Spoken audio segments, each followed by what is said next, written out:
Hoy quiero que nada más me confirmen si están viendo la presentación. Sí, profe. Ok, y también que me recuerden si fue aquí hasta donde nos quedamos o en qué punto nos quedamos. Ok, muchas gracias. Bueno, pues vamos a iniciar y les pido por favor que sus cámaras, por favor.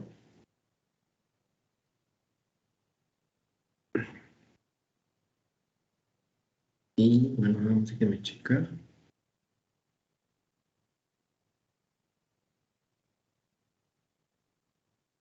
Ok, ya me está comentando que la ingeniera Esli tiene problemas en la cámara, sus cámaras. ¿Está bien, Esli? Está bien, Esli, nada más te pido si es posible que puedas participar y es suficiente también, ingeniero Edwin.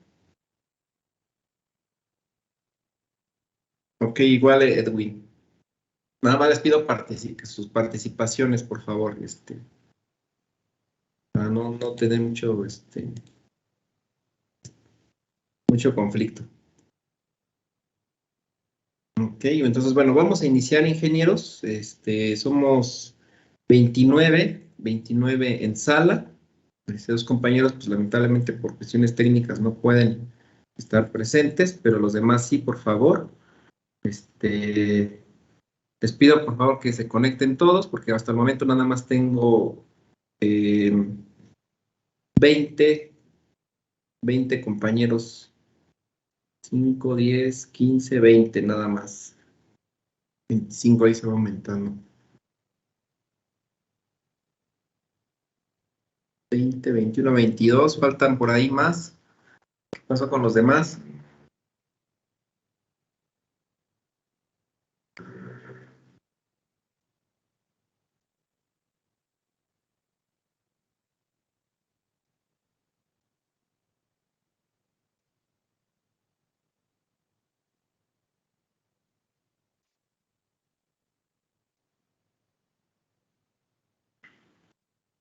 Ok.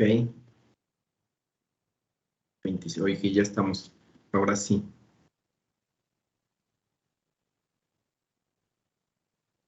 Bueno, pues vamos a continuar, ingenieros.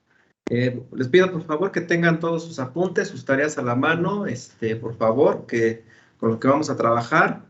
Calculadora también, porque vamos a hacer luego unos cálculos. Perdón, y pues bueno, vamos a iniciar.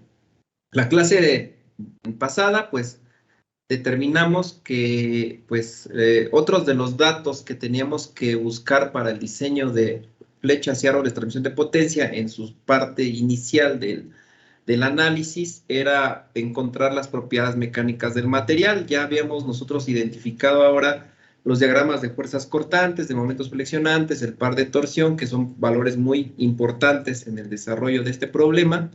Y posteriormente nos dedicamos a buscar las propiedades mecánicas del material. Ya vimos cómo determinamos la resistencia a la fluencia, la resistencia última a la tensión, ¿sí? Y el límite de resistencia a la fatiga teórico. Y pues creo que nos quedamos en determinar el real. No sé si determinamos el teórico, ¿no? Hasta aquí es que identificamos el valor teórico del límite de resistencia a la fatiga, ingenieros.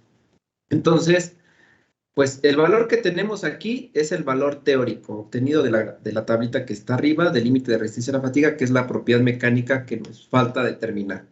Entonces, vamos a buscar ahora el valor real, y para poder determinar el valor real, pues nosotros lo que tenemos que hacer es, pues, de la ecuación del límite de resistencia a la fatiga real, ¿sí?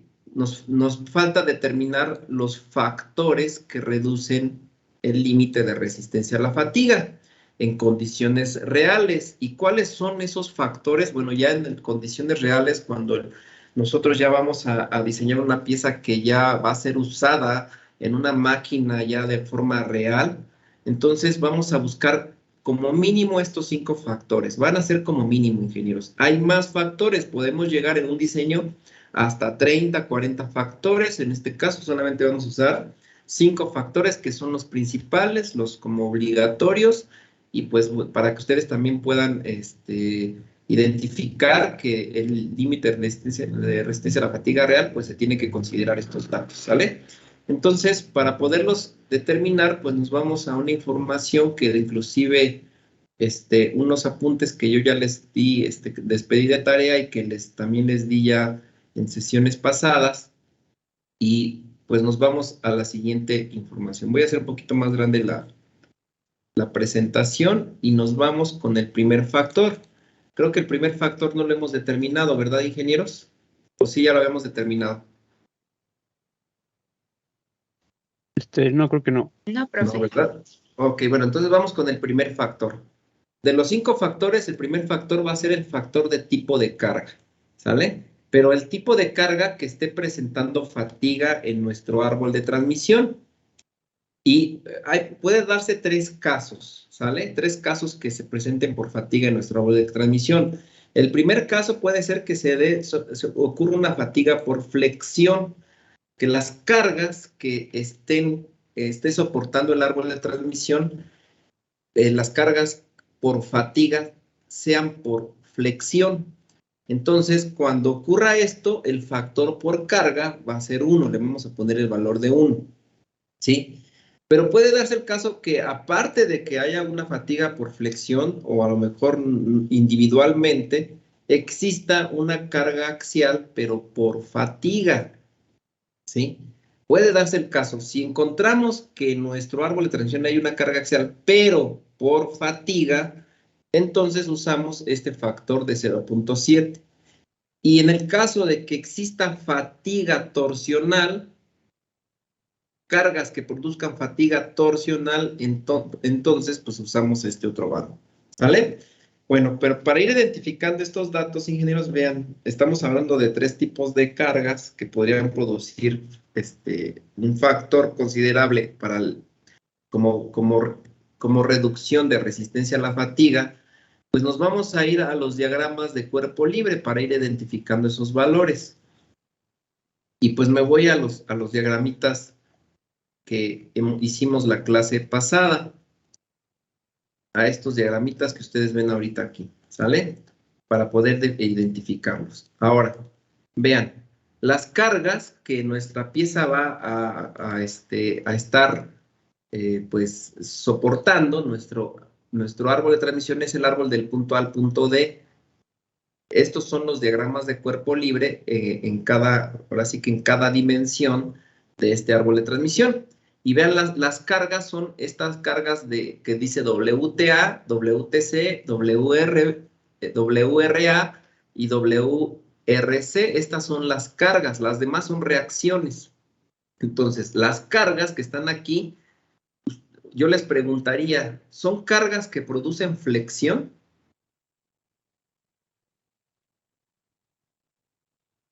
¿Producen flexión en nuestra viga, ingenieros? ¿Esas cargas?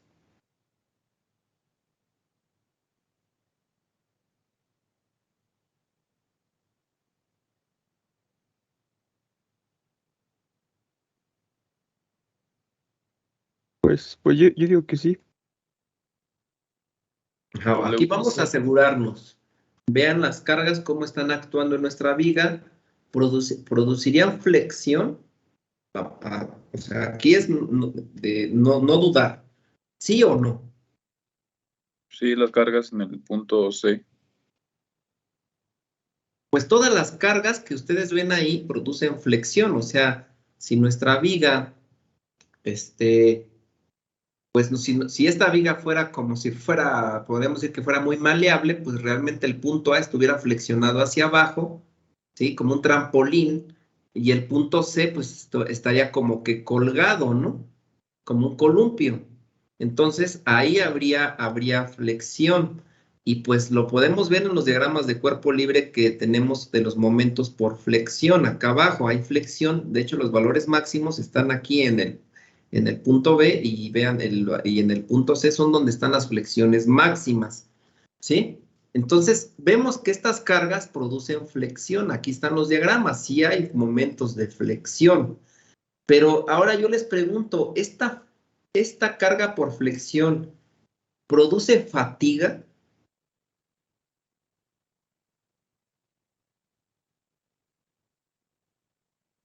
¿Produce fatiga la flexión? ¿O está más bien soportando fatiga nuestro árbol de transmisión por esas cargas por flexión? No, porque solo es una carga estática.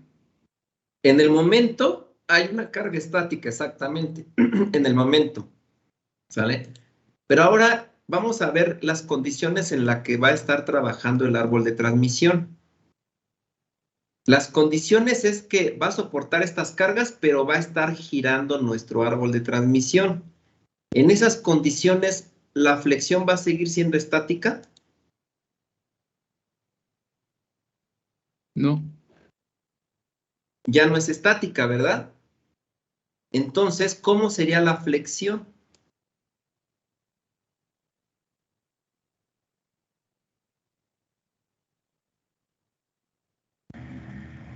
¿Cómo En sería ese la caso, en ese caso sí hay una fatiga, ¿no? Por la Ya, flexión. exactamente. Ahora, podríamos decir que la flexión, pues ya no es estática, porque cuando gira el árbol de transmisión, los momentos de flexión, pues son producidos por esfuerzos normales por flexión. Y ya en clases pasadas yo les había comentado, ingenieros, que el momento normal por los momentos normales por flexión, para el caso de cuando está girando nuestro árbol o nuestra flecha, pues va a producir esfuerzos normales en la parte de arriba por compresión y en la parte de abajo por tensión, y que cuando gira, pues esos esfuerzos, el punto que antes estaba a tensión, va a llegar un momento en donde cambie su magnitud de esfuerzo y se convierta a compresión, y después de compresión a tensión. Eso es en fracciones de tiempo, ¿sí? Eso es en fracciones de segundo. Eso, entonces, en esos casos platicábamos que los esfuerzos son variables, su magnitud varía con respecto al tiempo y cambia de tensión a compresión. A eso se le llama fatiga, cuando los esfuerzos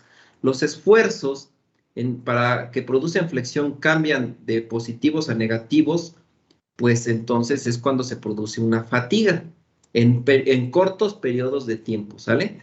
Entonces, en nuestro caso, para identificar los factores, estos factores que tenemos aquí, pues vamos con el primer caso. Las cargas, como ustedes me dijeron, sí producen flexión y son cargas por fatiga que producen flexión. Vamos a usar un factor igual a 1 para las cargas por flexión por fatiga, ¿ok? Pero ahora vamos a fijar si nosotros tenemos cargas axiales y que las cargas axiales tengan fatiga. Me regreso a mi diagramita de cuerpo libre y les voy a pedir a ustedes que ahora identifiquen alguna carga axial. ¿Tenemos cargas axiales que tengamos que identificar aquí? ¿Tenemos cargas axiales, ingenieros?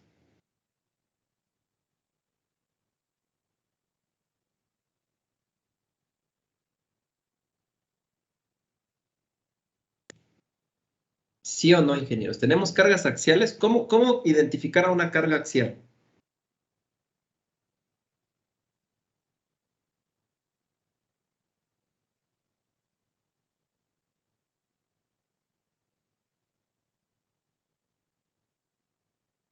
¿Cómo podemos identificar una carga axial, ingenieros? Para este caso, las cargas Es lo que deberían de actúa tener la sobre dirección en Z, ¿no? Paralela al eje, ¿no? Exactamente. Exactamente, son aquellas cargas que estén actuando sobre el eje Z, ya sea positivas o negativas, ¿sale? Esas son cargas axiales. Ahora, ¿qué elementos podrían producir una carga axial? Un engrane helicoidal. Engrane helicoidal, engrane cónico, una palanca, ¿sí? Podrían producir cargas axiales. O que mi árbol de transmisión, en vez de que esté horizontal, si lo coloco vertical, el peso del árbol es una carga axial, ¿sale? Entonces, esas son las condiciones. Ahora, de esos elementos que producen cargas, yo les preguntaría, vamos a pensar que tengo un engrane cónico y que, pues, por obvias razones hay una carga axial. Esa carga axial, para para yo identificar si necesito contemplarla en mi diseño del árbol de transmisión, pues necesito ver si la carga está por fatiga. Si es axial, que esté por fatiga, porque si es axial y no está por fatiga, pues no tengo que poner ningún factor para cargas axiales. Pero si está por fatiga, sí debo poner este factor por cargas axiales. Ahora yo les pregunto, ¿el engrane cónico me presentaría una carga por fatiga axial o el engrane helicoidal?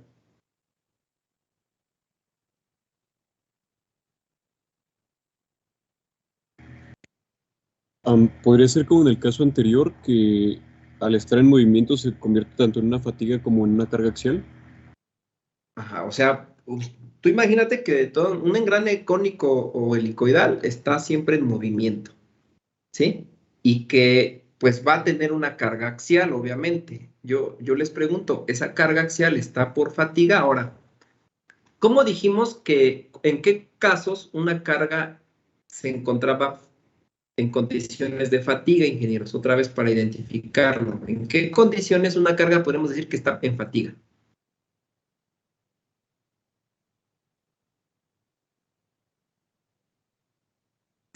¿En qué condiciones, ingeniero? Cuando se trata de una carga dinámica. Cuando es dinámica, ¿no? Pero vamos con más ejemplos. ¿Cómo podríamos saber qué es carga dinámica?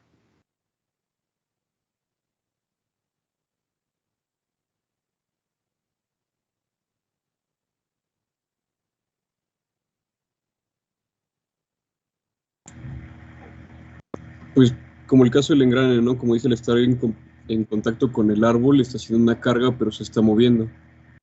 Ajá, pero para que sea dinámica, ¿qué debe hacer? O sea, vamos a compararlo con el ejemplo de flexión. ¿Cómo supimos que la flexión era dinámica? ¿O que era por fatiga? ¿Cómo supimos?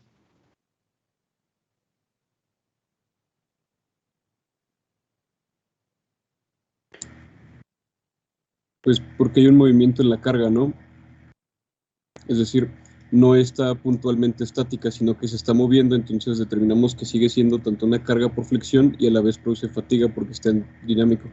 Ajá, pero es que tú refieres al movimiento que que el elemento que estamos analizando está en movimiento, pero yo me refiero al movimiento, la carga debe estar en cierto movimiento, ¿sí?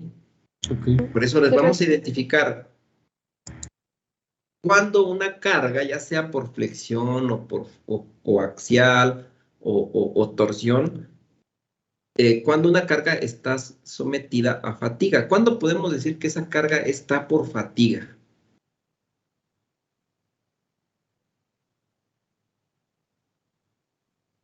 Puede ser cuando la carga está en, digamos que una misma sección, pero no en un mismo punto, ¿no? Como estaba diciendo ahorita de la carga por flexión, estaba como en la misma sección del árbol, pero no en el mismo punto, porque como estaba girando, pues Ajá.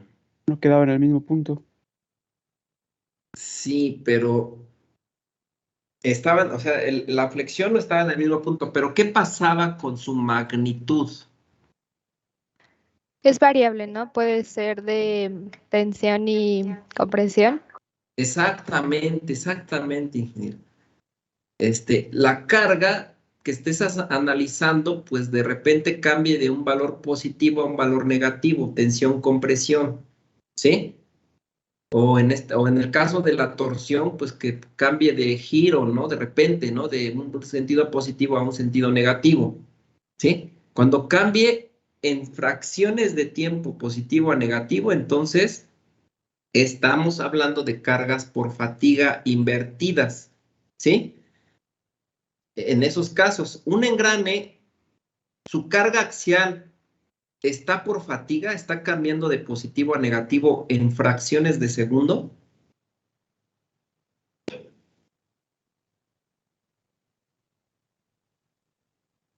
Ingenieros. No, la carga se mantiene con el mismo sentido. Exactamente, la carga se mantiene en el mismo sentido, no cambia de signo de tensión a compresión, ¿sí? El que se mueve, ingeniero Efren, es el engrane, pero la carga no se mueve, ¿estás de acuerdo? El engrane sí se ha de mover, pero la carga no. Entonces, la carga no varía su magnitud no varía con respecto al tiempo. Es ahí donde decimos que es una carga está por fatiga. Puede ser axial o flexión. Entonces, cuando la carga sea por fatiga, entonces sí, cuando varíe con respecto al tiempo esa carga, cambie de tensión a compresión, su magnitud, entonces sí podemos decir que este factor lo tendremos que incluir en los cálculos del factor de tipo de carga, ¿sale? Para nuestro caso, pues no tenemos cargas axiales, pues no es necesario. Pero vamos con el siguiente caso, la carga por fatiga torsional, ¿sí? En nuestro árbol de transmisión tenemos fatiga torsional.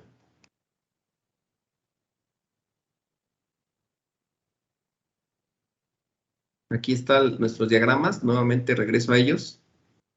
Tenemos fatiga torsional aquí.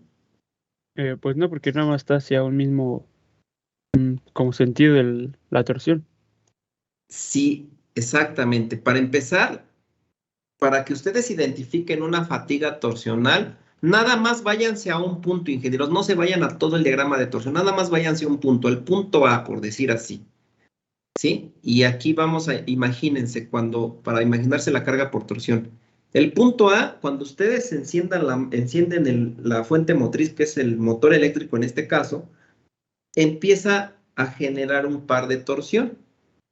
¿Sí? Y ese par de torsión, o sea, no tiene, por decir, un cambio de velocidad, sino que, pues, el par de torsión va a llegar a una velocidad constante, creo que son 600 revoluciones por minuto, y a esa velocidad, pues, genera los 21,000 libras por pulgada cuadrada, en el mismo punto A, ¿sí? Ahora, para que nosotros digamos que la torsión es por fatiga, ¿qué debe pasar con la torsión? Me repite nuevamente. Lo mismo que la carga axial y la carga por flexión, ¿qué debería de pasar en el mismo punto A? Para que digamos que es por fatiga la torsión. Cambiar el sentido, ¿no? Cambiar exactamente el sentido de positivo a negativo, pero en el mismo punto, para que lo vayan tomando como nota. En el mismo punto, estoy en el punto A. ¿Sí? Que de repente ustedes, el motor, le cambien el giro a un sentido opuesto en fracciones de segundo y luego en fracciones de segundo le vuelvan a cambiar al sentido positivo y luego al negativo y luego al positivo y así empiezan a jugar con el motor. Les voy a poner un ejemplo más claro. Todos, no sé si todos sepan manejar aquí carros, ustedes de aquí vehículos.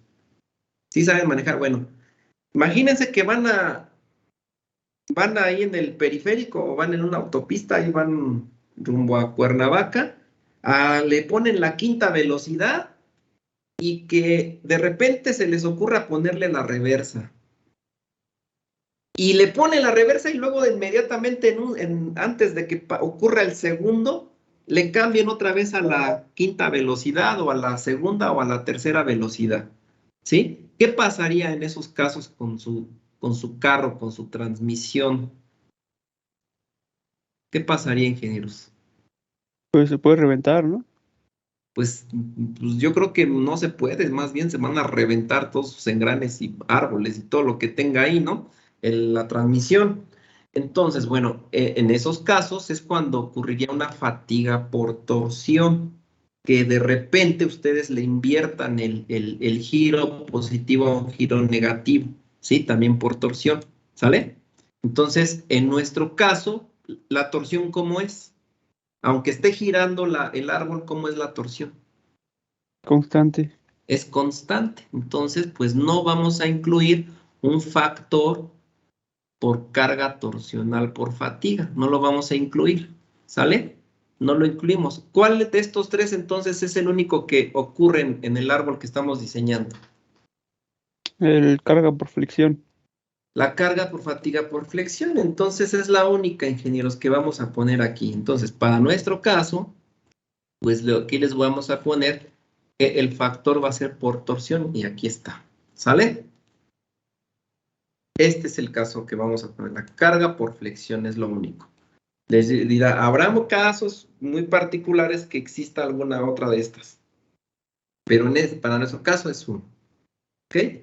Nada más tengan mucho cuidado, nada más identifiquen cuando hablamos de fatiga, pues es que cambie de un valor positivo a negativo el mismo esfuerzo, y entonces, pues ahí hay fatiga, ¿sale?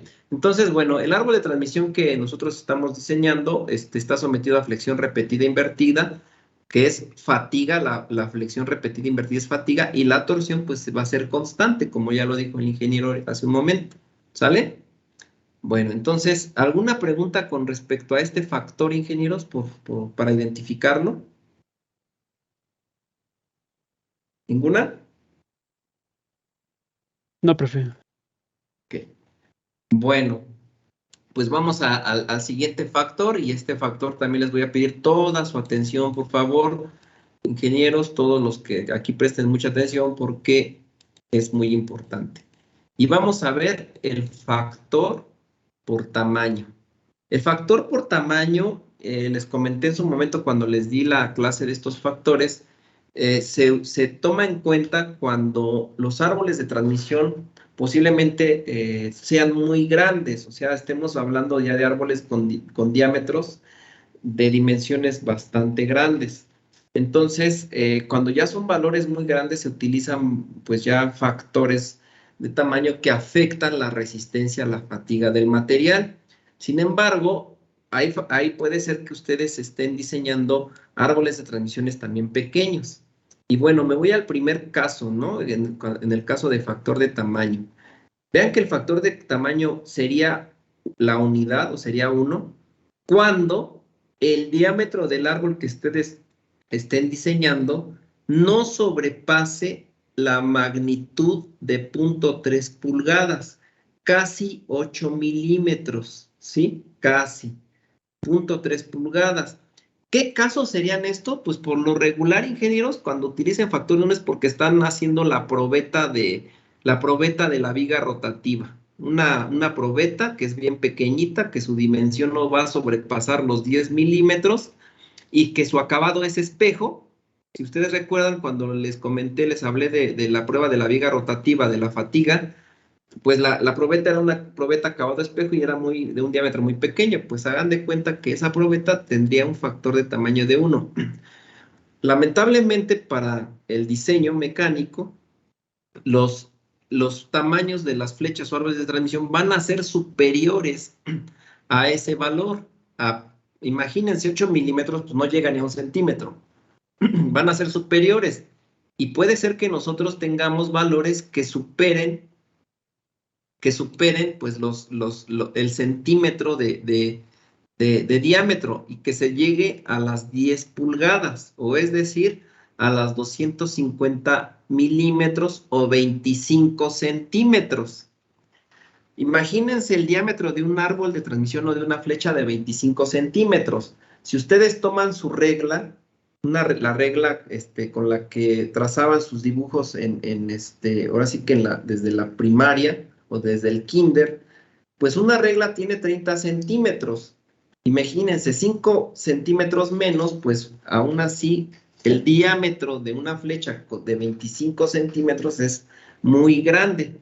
Entonces, a partir de ahí, la masa del árbol de transmisión pues, puede producir pues, efectos en la resistencia del material y por eso tenemos que considerarla. Ahora imagínense, si ustedes se acuerdan cuando yo les mostré una fotografía de un árbol de transmisión, donde les mostraba el árbol de una dimensión extremadamente grande, inclusive pues ese árbol superaba las 10 pulgadas. Tenía como unas 30 o 40 pulgadas de diámetro, imagínense esas dimensiones. La pura masa del árbol, de la barra, pues generaba flexión en la pieza. Entonces, pues teníamos que considerar factores de tamaño para evitar una falla por el puro peso propio de la masa de la flecha o del árbol de transmisión. Entonces, vamos a utilizar una ecuación para definir el factor de tamaño proponiendo un diámetro. Vamos a proponer aquí un diámetro, ingenieros. Cuando el diámetro que propongamos esté entre 0.3 pulgadas a 10 pulgadas o 8 milímetros a 250 milímetros, vamos a usar estas ecuaciones dependiendo del sistema que estén utilizando, ¿no? El sistema internacional o el sistema métrico, ¿sale? Usamos estos valores, pero cuando tengamos o vayamos a diseñar árboles de transmisión mayores a las 10 pulgadas, a los 25 centímetros, entonces dice aquí que ya utilicemos factores de tamaño de 0.6, de 0.6. Ahora imagínense, ustedes a la resistencia del material multiplíquenlo por 0.6. Al límite de resistencia a la fatiga de madera multiplíquenlo por 0.6. Pues, ¿qué va a hacer? Va a fraccionar más su resistencia, o sea, va a ser menor su resistencia.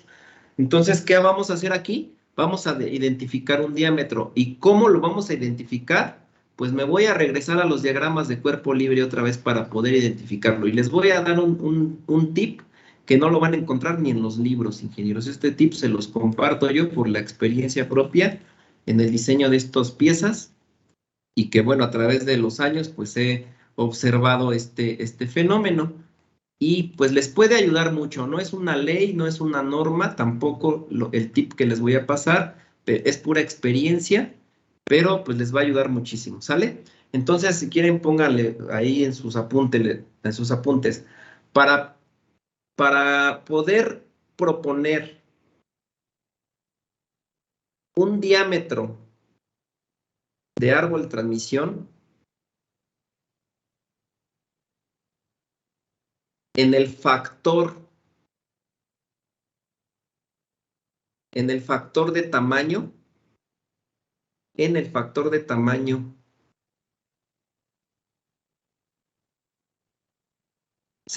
tomaremos en cuenta el siguiente criterio. Eso es nada más para que ahora sí que se acuerden en sus apuntes cuando se pongan a estudiar más adelante. Y les vuelvo a repetir, no es una ley, no es una norma, esta es experiencia que yo he tenido a través de los años y se los comparto a ustedes, ¿sale? Y bueno, van a tomar que para valores de par de torsión, vean, para valores de par de torsión, pónganle así, para valores de pares de torsión, van a ser como una tablita. Para valores de pares de torsión D, y le van a poner ahí abajito, le van a poner nada más, mayores a cero hasta 15,000 libras por pulgada, mayores a 0 hasta 15,000 libras por pulgada,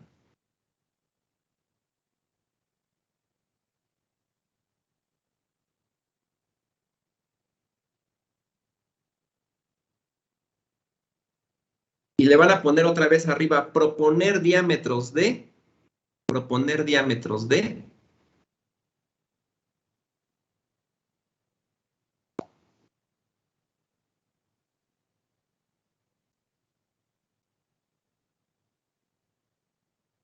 los diámetros D, y le van a poner de hasta 3 pulgadas. Hasta 3 pulgadas. O sea, mayores de 0 hasta 15,000 libras por pulgada, cuando el par de torsión que ustedes tengan en su árbol de transmisión se encuentre dentro de ese rango que les estoy marcando, pueden proponer diámetros de hasta 3 pulgadas. O sea, si tienen valores de 15,000, de 10,000, pónganle 3 pulgadas. Propongan un diámetro de 3 pulgadas. ¿Sí? Si tienen de 5,000, si quieren, pónganle de 1.5 o de 2 pulgadas. ¿Sí? O sea, ahí van a jugar ustedes con los valores si quieren. O si quieren manejar siempre 3, pues pónganle 3, ¿sale? Para ese rango. Ahora, póngale aparte, para valores de 15,000 libras por pulgada hasta 25,000 libras por pulgada, para pares de torsión de 15,000 libras a 25,000 libras, ¿sí? Pares de torsión, ¿eh?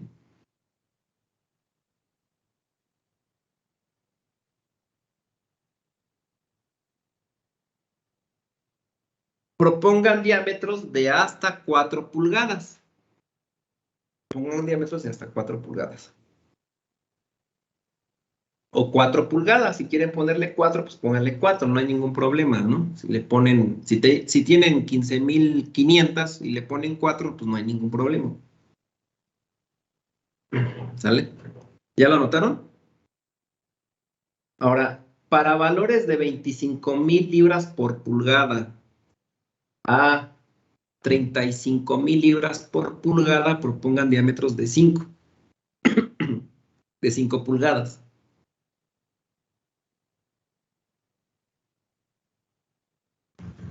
¿Hasta 35? Hasta 35, exactamente, hasta 35,000 libras.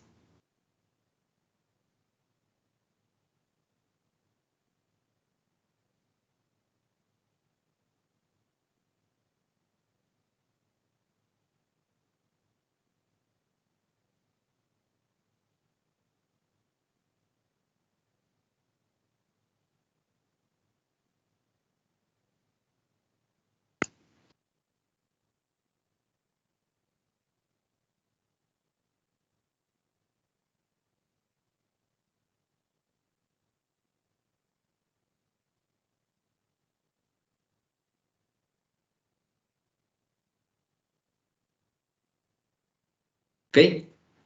Bueno, y después, ingenieros, de 35,000 a 45,000 de 6. Vean cómo va creciendo, ¿no? El dato que les estoy dando son referencias para que ustedes las consideren. Les vuelvo a repetir, no son leyes, pero sí les dan bastante, se acercan bastante a los resultados, ¿sí? Se acercan por mucho a los resultados. Entonces, de 35,000 a 45,000 serían de 6 pulgadas y así se van a ir hasta 10 si quieren pulgadas, ¿sale? Hasta 10, 11, o sea, casi por cada 10,000 libras por pulgada, o creo que sí son 10,000, se va proponiendo más diámetros. Va a llegar un momento en donde casi por lo regular, después de los 55,000 libras, pues ya propongan más, se van acercando más a 7, 8, 9 o 10, así más cercanos. Pero ahorita con estos datos yo creo que les va a servir para que vayan ustedes identificando, ¿sale? Entonces, después de 45,000 a 55,000, pues pueden proponer de 7 y así sucesivamente, ¿ok? ¿Queda claro, ingenieros? Para que ustedes propongan. Ahora, ¿qué vamos a hacer ya con ese apunte? Vamos a definir o a proponer un diámetro para poder obtener el factor de tamaño. Y para poder proponer el diámetro, pues necesitamos conocer qué es lo que necesitamos conocer ahora sí con eso que les di.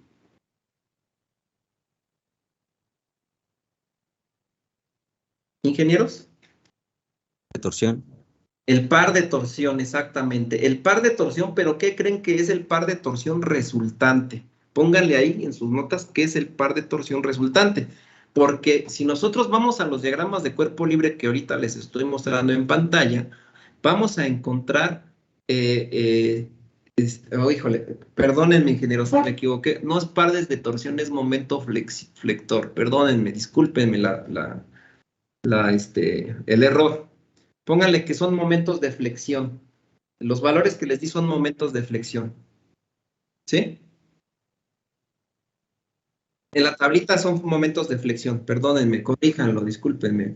No sé qué estoy pensando ahorita. Discúlpenme, corríjanlo todos. Y la tablita son momentos de flexión, no pares de torsión, perdónenme. Momentos de flexión. Me llegó un colapsus brutus, discúlpenme. Discúlpeme. Entonces, son momentos de flexión, Borrell.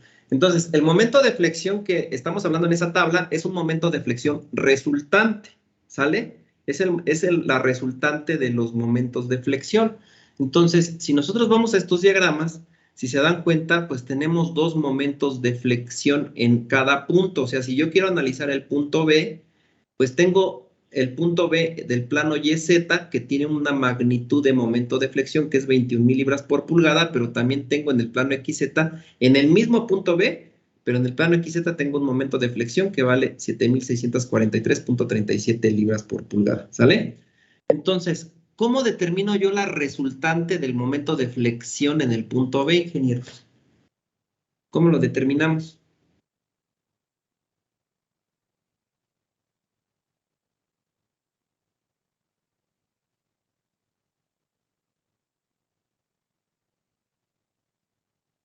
¿Cómo? ¿Cómo calculan una resultante, ingenieros? Eso lo han hecho desde la secundaria.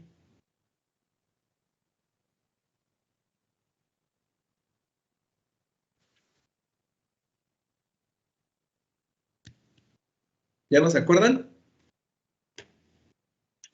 Con la fórmula de raíz de x cuadrada más y cuadrada. Exactamente, ingeniero. Muchas gracias por la información. Qué bueno que tiene fresca ahí la memoria. Pues es por teorema de Pitágoras, ¿no? Que utilizando la raíz cuadrada, como dice el ingeniero, pues es el teorema de Pitágoras. Entonces, si yo les digo, quiero conocer el momento de flexión máximo resultante de este diagrama, ¿cuál sería, ingenieros?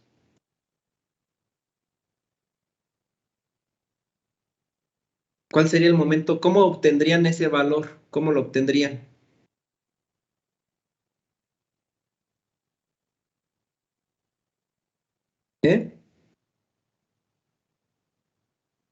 Vean el diagrama. ¿Cómo obtendrían el momento de flexión máximo de nuestro árbol de transmisión? ¿Cómo lo obtendrían?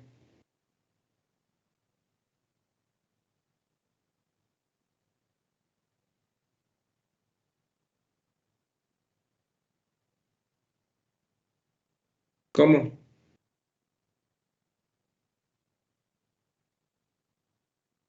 Pues el momento de flexión máximo sería en el punto B, ¿no? De 21.000. No. No sería de sumar 21,000. ambos. Se tendría que sumar la de 16.800 con la de 12.000 y luego comparar la de 21.000 más 7.600. Exactamente, sacar las resultantes de cada punto, ¿estamos de acuerdo? Nos damos cuenta ya con esto que en el punto B y en el punto C están los momentos de flexión máximos. En esos dos hay valores muy grandes de momentos de flexión, son los críticos. Bueno, pues vamos a ver cuál es el más crítico de esos dos. Calculen, por favor, la resultante de cada punto de momento de flexión y para poder proponer y verificar qué diámetro vamos a colocar como proposición de factor. ¿Sale? Háganlo, por favor, ingenieros, calcúlenlo.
Cuanto los tengan, me indican, ingenieros, por favor.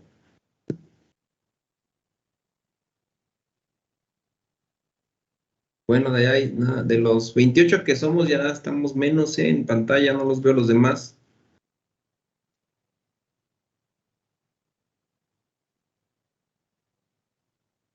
¿Qué pasó con los demás? Ingeniero Alejandro, díganos, por favor, el primer momento de flexión que hay en el punto B, la resultante. Alejandro Garduño. ¿Me escucha bien? Lo que pasa es que lo escucho un poco cortado por... Bueno, estoy intentando hacer el apunte, solo que veo un poco borroso todo. Estoy en la escuela. Pues entonces no está tomando clase, ingeniero, bien. Estuviera ubicado en un lugar. Sí, estoy en la escuela, estoy Sí, Por sí, eso, o sea, pero entonces está vagando en la escuela, no está en un punto fijo. no, estoy aquí sentado en la escuela. Ok. Bueno, deme el valor, por favor, del momento de flexión del punto B. El resultante.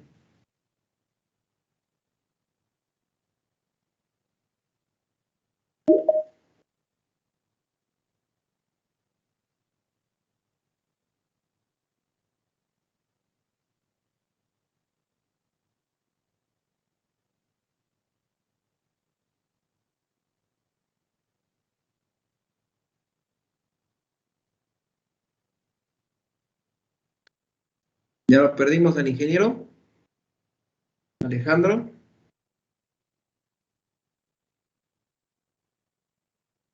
Ingeniero Alejandro. Necesitamos su resultado, por favor. Sería 22. 22,000. Es 22,287. ¿2? ¿87? Sí. Ok, Sí. 22,287. Ok. Los demás, ¿estamos correctos con el diámetro, perdón, el momento de flexión en el punto B, la resultante?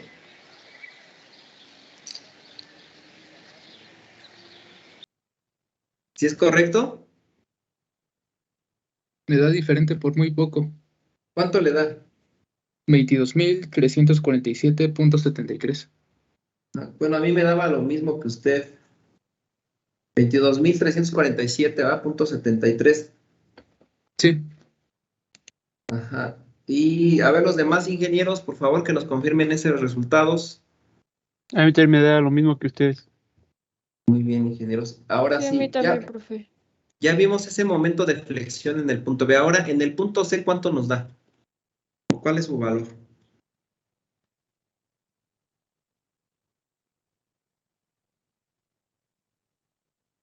$20,775.95. Ok, 20,775.95. A mí me salió igual Correcto. por muy poquito la diferencia. A mí me salió 20,779.75.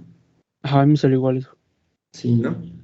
Por ahí va. Ahora sí, ya teniendo esos dos valores, ingenieros, díganme cuál de los dos puntos que están ahí, que estamos viendo ahí, tiene el valor del momento resultante máximo, el momento de flexión resultante máximo. El B. El B, ¿verdad? El punto B es el que es mayor su momento de flexión resultante. Entonces, sobre el punto B, es el que va a dominar para poder proponer el diámetro, ¿sale? Entonces, ahorita es una proposición, no quiere decir que va a quedar este diámetro. Vamos a hacer los cálculos, pero son propuestas. Entonces, ahora yo les digo, con ese dato, ¿qué diámetro propondrían?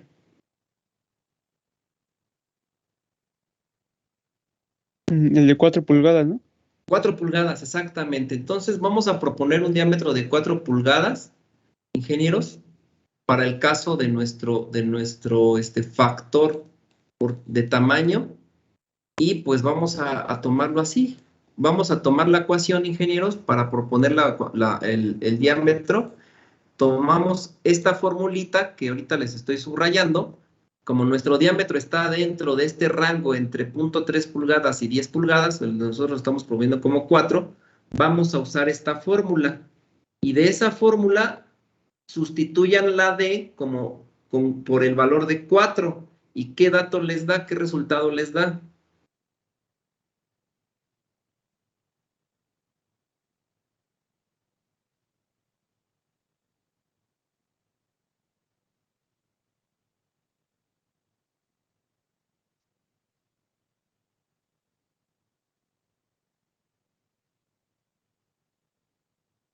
Sí me da lo mismo.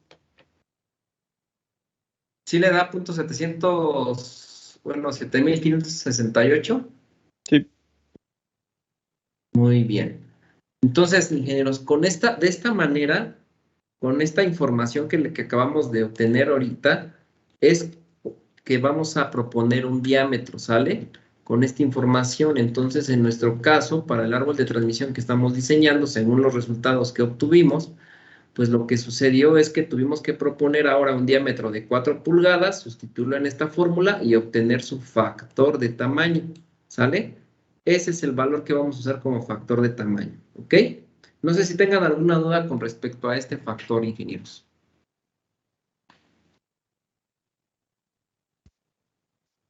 No, perfecto, bien. Ok. Bueno, pues entonces vamos a continuar con el siguiente factor. Me voy a la fórmula pues, con la cual nos estamos apoyando para identificar cada uno de los factores.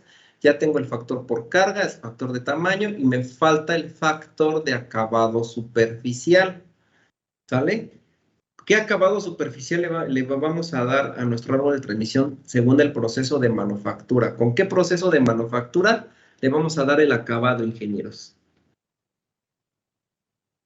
A nuestro árbol de transmisión.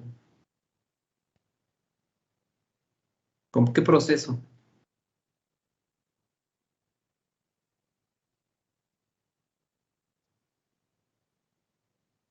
Vamos a ver los procesos nuevamente para recordarles. Bueno, para identificar el factor de acabado superficial, ingenieros, nos vamos a apoyar de esta formulita que está aquí, ¿sale? De la fórmula donde nos dice que el factor de acabado superficial es igual o aproximado a un valor A multiplicado por la resistencia última a la tensión del material que estamos usando elevado a un exponente B. Pero, ¿cómo obtengo el valor de A y cómo obtengo el valor del exponente B? Pues bueno, para poder obtener estos datos nos vamos a apoyar de esta tablita, ¿sale? Esta tablita pues nos da los valores, como estamos trabajando en el sistema inglés, pues nos da los valores tanto en el sistema internacional como en el sistema inglés, y el valor que nosotros buscamos lo vamos a encontrar en la segunda sección de la tabla, que es aquí donde les estoy mostrando ahorita el cursor, ¿sale? Aquí es donde vamos a buscarlo. Vean que aquí está el valor de A y el valor de B. Para poder encontrar el valor de A y el valor de B, ingenieros, nos dice que necesitamos, pues identificar la tabla, el tipo de proceso de manufactura que vamos a usar, y los procesos de manufactura que vamos a usar es el acabado final que va a tener nuestro árbol de transmisión. Aquí dice surface finish, ¿no? Es el acabado final que le vamos a dar a la superficie. Entonces, o superficie final. El primer dato nos habla de un esmerilado, ¿sí? Si nosotros el proceso va a ser mediante un esmerilado, el esmerilado, el proceso consiste en primero maquinarlo y después darle un lijado. Ese es el esmerilado, maquinado y lijado. Pero puede ser que, bueno, este proceso de esmerilado pues es un acabado fino, que se puede utilizar en el caso de diseño de árboles de transmisión, nada más que es más costoso que si fuera el puro maquinado solo. Entonces, el segundo proceso que nos maneja la tablita, o sea, ground es este esmerilado. El segundo proceso nos dice que es el maquinado, ¿sí? El maquinado o rolado en frío. Así nos dice, ingenieros, el segundo proceso de manufactura. Es simplemente ustedes agarran su árbol, su flechita, o su barra más bien, la compran de la tienda viene, a lo mejor viene con un proceso que sería forjado, tal como se forjó, ¿sí? O rolado en caliente, y ustedes lo meten al torno y le empiezan a dar un maquinado, porque le van a dar un diámetro y una superficie un poquito más fina. Entonces utilizan el maquinado, que es casi por lo regular, nosotros vamos a utilizar el maquinado, ¿sale? Si se dan cuenta, para estos dos casos, pues el valor de A, pues aquí la tablita en el sistema inglés nos está indicando qué valor de A vamos a sustituir en nuestra fórmula de arriba, y qué exponente B, vean que el exponente es negativo en la fórmula también de arriba, ¿sale? Los siguientes procesos de manufactura hablan tal como se forjó, el último es tal como se forjó y el anterior es el rolado en caliente. Aquí está rolado en caliente o tal como se forjó en la parte de abajo. Estos dos últimos no los vamos a usar para el caso de diseño de árboles, porque sí vamos a comprar la barra, aunque compremos nuestra barra tal como se forjó, o a lo mejor la compremos rolada, ¿sí? Rolada en caliente, pero puede darse el caso que bueno, por lo regular nosotros siempre la vamos a maquinar. Entonces los datos que vamos a utilizar pues van a ser los datos que correspondan o al maquinado o al ground, que sería el esmerilado. Cualquiera de esos dos. Casi siempre es el maquinado, ingeniero. Siempre se les va a dar un maquinado. Muy pocas veces le vamos a dar una superficie más lisa, que sería un esmerilado. Entonces ahora quiero que sustituyan estos valores que tenemos en el sistema inglés, que los sustituyan en la fórmula. Pero vean, para poder sustituir los datos en la fórmula nos dice que para la resistencia última del material en kilolibras sobre pulgada cuadrada, el valor que le pongamos de SUT no lo pongamos en PSI, o sea, en libras sobre pulgada cuadrada, no lo pongamos, pónganlo en kilolibras, no en libras por pulgada, sino en kilos, ¿sale? ¿Qué valores vamos a poner, ingenieros? Para el valor de A, como es maquinado, es de 2.7, ¿sale? Vamos a poner aquí 2.7. Para el valor de B, el exponente es menos 0.265. ¿Y qué valor voy a obtener para la resistencia última a la tensión de mi material? ¿Qué valor, ingenieros?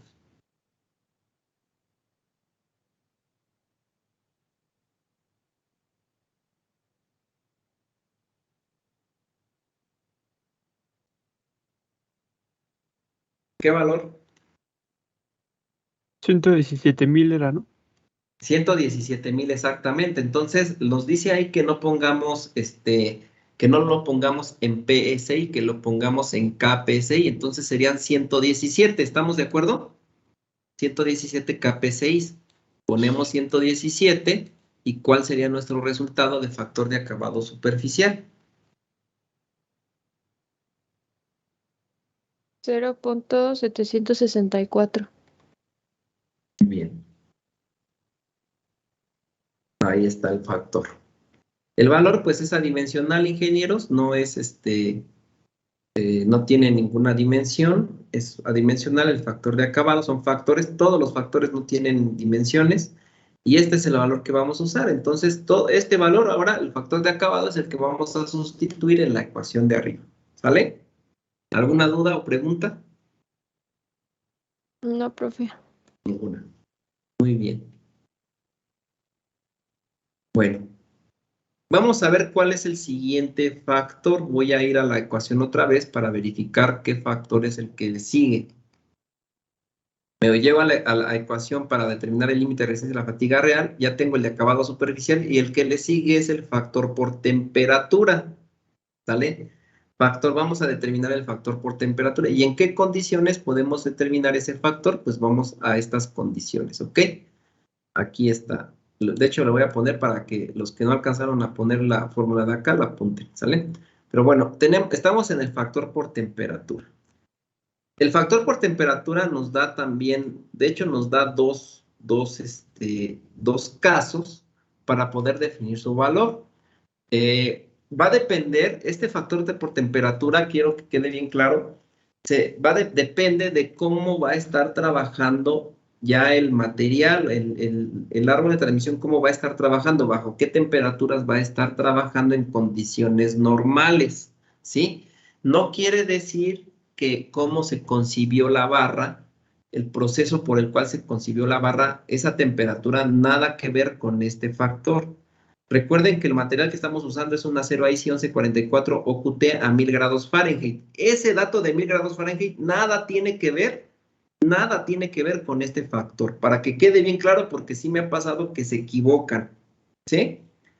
Nada tiene que ver. Aquí es cómo va a estar trabajando nuestro material. Entonces, aquí quiero comentarles que las temperaturas, manejándolas en el sistema internacional, se manejan en temperaturas centígradas y o en el caso del sistema inglés, pues en grados Fahrenheit, ¿sale? Entonces, si nosotros nos apoyamos en temperaturas centígradas, quiere decir que utilicemos un factor por temperatura de 1 cuando la pieza esté trabajando a temperaturas inferiores a 450 grados centígrados o a 840 grados Fahrenheit, a temperaturas inferiores a estas, como máximo este valor, ¿sale? Entonces, estos valores. Entonces, si nosotros nos ponemos a pensar, vean, el árbol de transmisión que vamos a diseñar es un árbol que va a impulsar a las aspas de un ventilador, pero realmente no está directamente a las aspas el árbol de transmisión. El árbol de transmisión es el que ayuda a impulsar después a la flecha de las aspas. Pero aunque nuestra máquina que estamos diseñando es para un ventilador, creo que decía que para un horno, no quiere decir que por ser de un horno quiera decir que esté dentro del horno nuestro árbol de transmisión, ¿sí? No quiere decir eso. Está por fuera de ese horno. ¿Quién va a instalar un ventilador dentro de un horno? Pues tendría que ser otra condición muy diferente, ¿no? Entonces, ¿en qué casos las temperaturas los árboles de transmisión estarían trabajando a temperaturas superiores a las 450 grados centígrados? Pues sería por decir si están diseñando un cigüeñal, un árbol para un motor de combustión interna, entonces sí, esos elementos están trabajando a temperaturas muy altas. Ahí sí es cuando van a utilizar estos otros datos para poder calcular su factor de temperatura.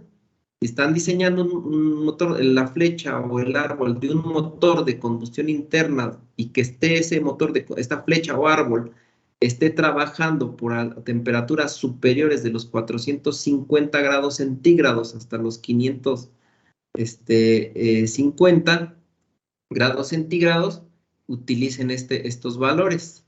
¿Sale, ingenieros? Si ustedes superan los 450 o los 550 más bien grados centígrados, mejor utilicen la siguiente ecuación, ¿ok? Pero eso es en condiciones como el motor de combustión interna, el árbol ahora sí que el cigüeñal de un motor de combustión interna, ¿sale? Si ustedes van a diseñar un motor eléctrico, la flecha de un motor eléctrico nunca va a llegar a esta temperatura, ¿sale? Tiene que, nada más tomen en cuenta, casi por lo regular son puros motores de combustión interna o turbinas que sean, por decir, los ejes de una turbina de un avión, ¿sí? Que pueda estar trabajando a temperaturas más altas. Para nuestro caso no tenemos esa condición, es para un ventilador y pues el ventilador no supera los 450 grados centígrados y nuestro factor por temperatura va a ser igual con 1, ¿sale? ¿Sí estamos de acuerdo, ingenieros? ¿Sí me explico? Sí, profe. Muy bien. Bueno, ingeniero. Entonces, este valor es muy fácil porque, pues nada más pónganse a verificar qué tipo de árbol van a trabajar. Por lo regular, casi árboles que están ahora sí que en cajas abiertas, que le llamamos nosotros, cajas abiertas, de precisión, pues no van a superar los 450 grados centígrados, pero cuando sean cajas cerradas de precisión o de extra precisión, como es el monobloc de un motor de combustión interna, entonces sí, pues ahí sí vamos a superar la temperatura. Hay que hacer el análisis térmico de esa temperatura. Una vez que obtengamos esa temperatura, sustituir la temperatura en estas ecuaciones y ahora sí determinar mi factor, ¿ok? Bueno, este es el factor por temperatura. Ya lo tenemos, va a ser de 1. Vamos al último factor, que sería el factor de confiabilidad del material, ingenieros. Este factor, pues ya lo habíamos explicado anteriormente, aquí lo vamos a volver a ver, pero en términos de aplicación. Y el factor último de confiabilidad, nada más para mostrarles aquí la ecuación, que pues ya nos hace falta nada más este último factor. Vuelvo a recordarles, se pueden colocar más factores, ahorita nada más vamos a utilizar estos 5, pero hay más, ingenieros, y el último es el de confiabilidad. Entonces, ¿se acuerdan cuándo utilizábamos este factor de confiabilidad, ingenieros? ¿Se acuerdan? ¿No se acuerdan? Vamos a leer la información para recordar un poquito esto, ¿sale? Y bueno, aquí le voy a pedir a la ingeniera Nayeli. Ingeniera Nayeli, ¿nos quieres leer el párrafo, ingeniera?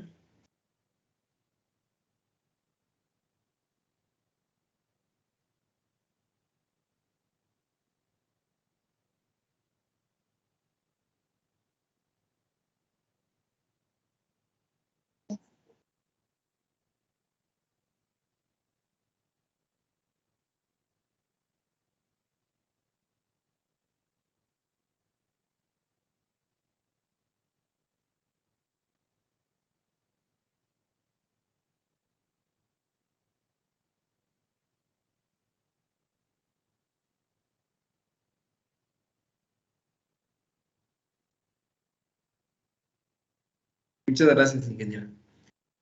Bueno, pues como aquí lo comentamos, ingenieros, en las condiciones donde estemos trabajando con una probeta en condiciones ideales, acabado espejo, donde pues la probeta se obtuvo de un lugar confiable, donde se pidieron sus propiedades mecánicas y sus pruebas, o sea, de ese material, entonces la confiabilidad va a ser la confiabilidad máxima del 50%, y el factor va a ser igual con 1. Como ustedes aquí lo pueden ver en la grafiquita, la confiabilidad es un porcentaje que el valor más alto de confiabilidad, o sea, cuando ustedes conocen en su totalidad al material, sería del 50% y su factor es 1. Pero este dato solamente es para probetas que se van a trabajar en pruebas destructivas. ¿Estamos de acuerdo? Para el casos reales, este dato jamás lo vamos a utilizar, porque no es una probeta nuestro árbol de transmisión y tampoco tiene ni siquiera las dimensiones de una probeta, ni siquiera están acabadas en pulida al espejo, como lo fue una probeta de prueba destructiva. ¿Qué vamos a hacer nosotros? Pues vamos a aumentar nuestra desconfiabilidad. ¿Se acuerdan que yo les hablaba de desconfiabilidad? Nuestra desconfiabilidad incrementa. Aquí lo llaman como confiabilidad, para que lo entiendan ustedes, es la desconfiabilidad. Entonces, si esto va a depender del material que ustedes tienen. Vean, el material para este problema, ¿tienen ustedes las pruebas destructivas, ingenieros, de este material acero IC 1144? ¿Las tenemos?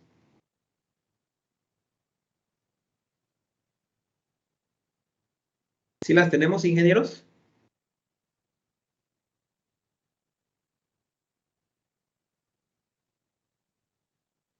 En el enunciado nos está dando la referencia del laboratorio, de toda esa información de las pruebas destructivas.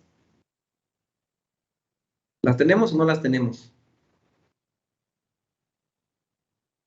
Creo que no, profe. Pues no las tenemos, ingenieros. Solamente lo único que sabemos es que es un acero IC 1144 o QT a 1000 grados Fahrenheit. Es lo único. ¿Qué va a pasar con eso? Como nosotros no tenemos las pruebas destructivas, pues nuestra desconfiabilidad se incrementa. ¿Sale? No tenemos, entonces, para empezar, el 50% de confiabilidad no podemos usar porque es la máxima confiabilidad que hay. Se incrementa nuestra desconfiabilidad, lo ponemos al 90 por decir. Para el 90%, pues si yo le pongo el 90 es que yo tal vez tenga pruebas destructivas, ¿sale? El 90 es para únicamente pruebas destructivas y su factor es 0.897. Si ustedes, cuando yo en el examen, yo vea que ustedes fueron, es que sí, ingeniero, ¿qué crees? Que en el examen yo le puse el factor de confiabilidad de 0.897 y aquí están las pruebas destructivas de laboratorio del material que usé. Entonces, si ustedes le ponen 0.90, pues les voy a hacer válida ese valor. Pero como para hacer esas pruebas es muy difícil, o sea, es costoso para el momento, para ustedes solamente a lo mejor se las permiten a empresas, nosotros vamos a utilizar valores de desconfiabilidad mayores del 90%. Nos vamos a ir al 99, al 99.99, al 99.99, al 99.999. ¿Sale? A eso, nuestra desconfiabilidad se incrementa. Ahora, si ustedes, por decir, yo ahorita para este problema les dije qué material, ni siquiera les he dado la barra, ni siquiera se las he dado. ¿Conocerían de esa barra? ¿Conocen su estado físico? ¿Conocemos el estado físico de esa barra, ingenieros? Que vamos a usar del acero IC 1144. ¿Lo conocemos o no lo conocemos el estado físico, ingenieros?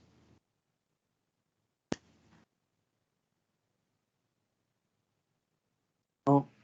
No, ¿verdad? No lo conocemos porque yo no les he dado ninguna barra. Yo nada más les dije, vamos a usar un acero IC 1144, pero jamás les dije, aquí está la barra, ¿no?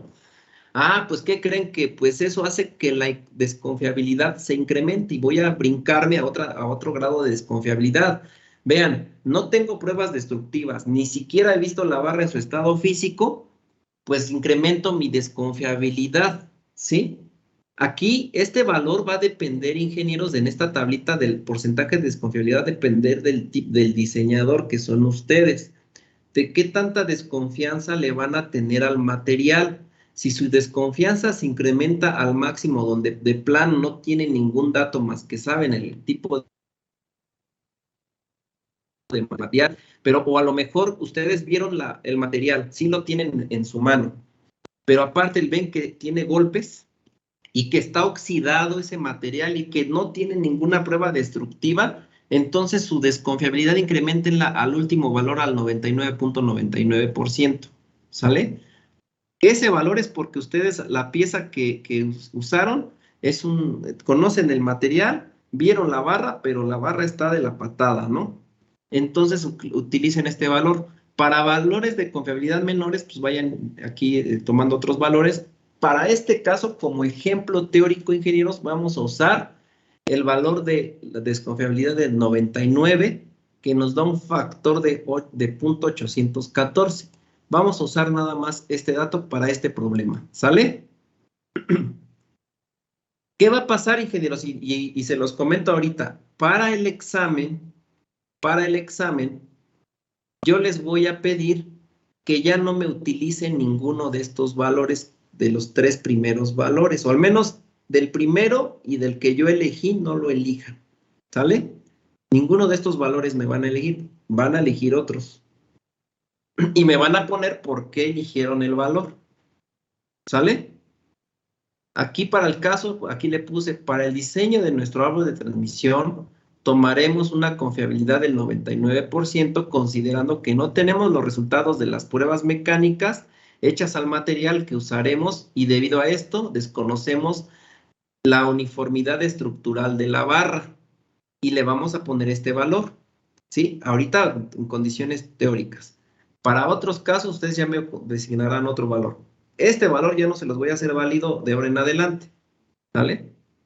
Cuando estén en la práctica ya lo ponen si quieren, pero para la clase ahorita no, porque no quiero que me copien este resultado a mí, quiero que ustedes lo razonen, ¿sí? Entonces tomamos el valor de confiabilidad. Este valor de 0.814, ahora sí nos vamos a la ecuación y sustituimos todos los factores, ingenieros. Yo quiero aquí los voy a verificar y ustedes díganme si están correctos los valores, ahora sí, que estoy poniendo aquí.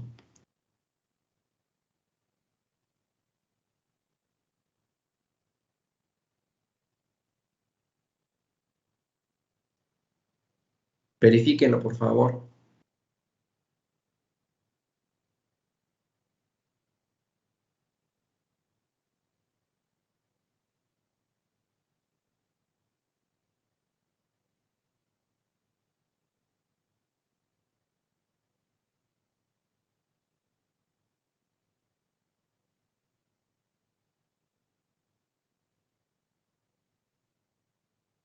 ¿Ya lo tienen, ingenieros?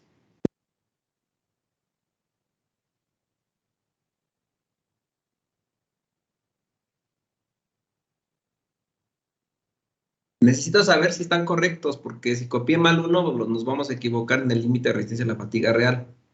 Lo único que me acuerdo que sí es correcto es este dato, que era 43,000. Pero el factor de carga sí me acuerdo que era 1 porque era por flexión, pero el de tamaño ya no me acuerdo. Si por los cálculos que hicimos fue este, el de acabado superficial fue este, el factor por temperatura sí me acuerdo que fue 1, y el de confiabilidad lo acabamos de ver, pero estos valores, estos dos, ¿son los correctos?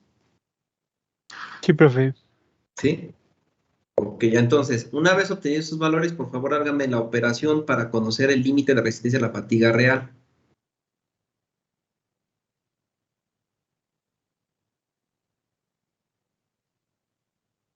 Esta pregunta. ¿Cuál es el valor? Creo que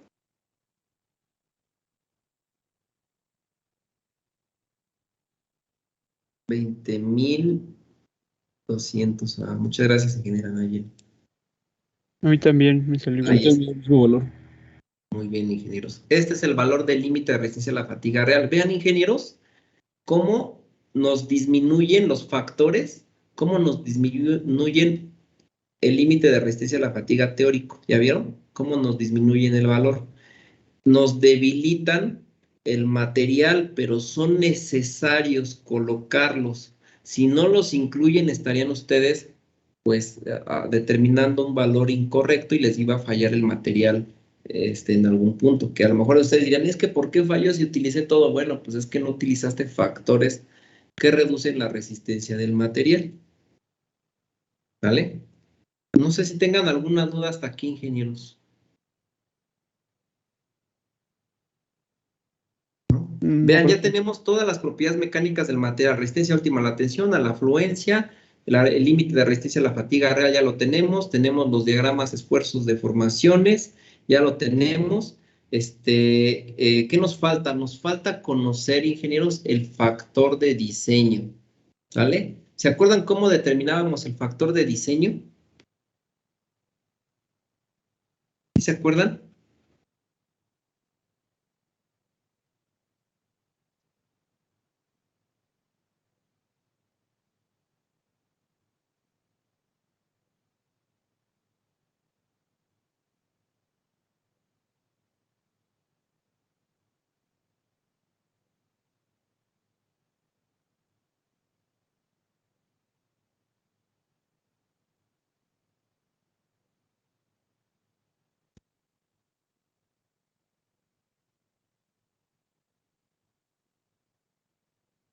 ¿Ya saben cómo, ingenieros?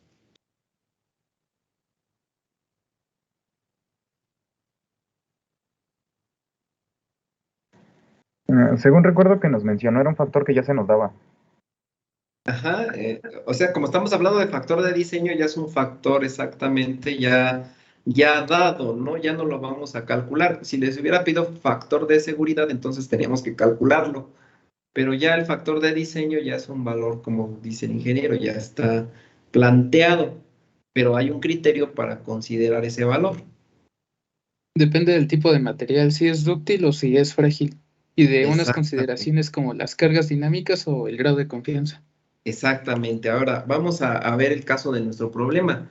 El acero que estamos usando está clasificado como acero dúctil. ¿Por qué? Porque su resistencia última a la tensión está por debajo de los 220 kilolibras sobre pulgada cuadrada. ¿Sale? Es acero dúctil, por eso.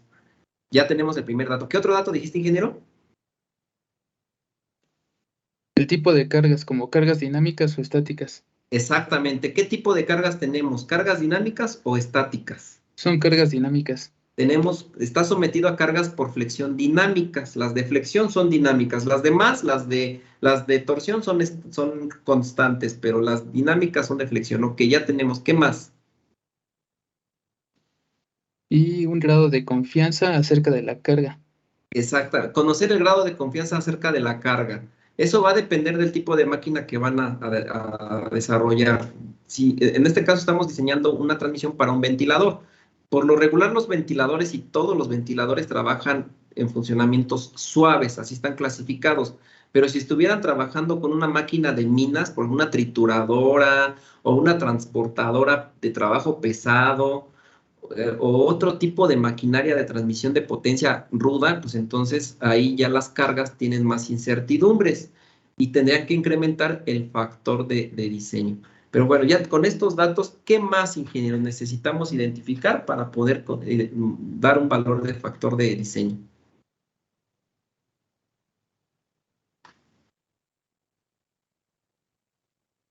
Creo que nada más serían esas, ¿no?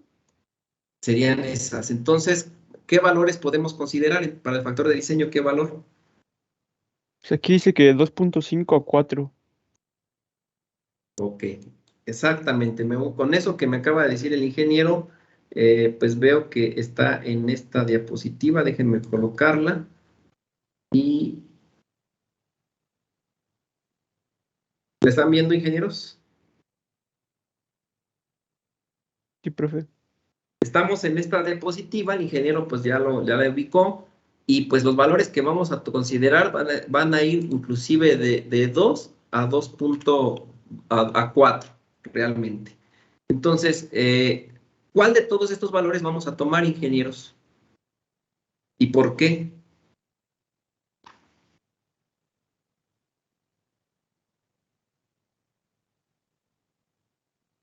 Ya para podernos despedir por esta semana. ¿Qué valor vamos a tomar? Pues el 4 para ir a la segura. El 4 dice que cuando tenemos estructuras estáticas o elementos de máquinas bajo cargas dinámicas con incertidumbres en cuanto a alguna combinación de cargas, propiedades del material, análisis de esfuerzos o del ambiente. Entonces puede ser que consideremos este valor que dice 4 o más. ¿Sale? Puede ser 4. Pero vean, yo me voy a ir ahorita por el momento, ahorita, como dijo el ingeniero, él tomaría 4. Se lo hago válido. Pero yo me voy a ir a la notita que dice aquí, dice, para condiciones industriales típicas de diseño de árboles y flechas y ejes de transmisión de potencia, dice que se sugiere un factor de 3, ¿sí? A menos que la aplicación sea muy suave, pues utilicemos de 2, pero o bajo condiciones de choque o impacto pueden ser 4. Vean que 4 ya son condiciones de choque e impacto.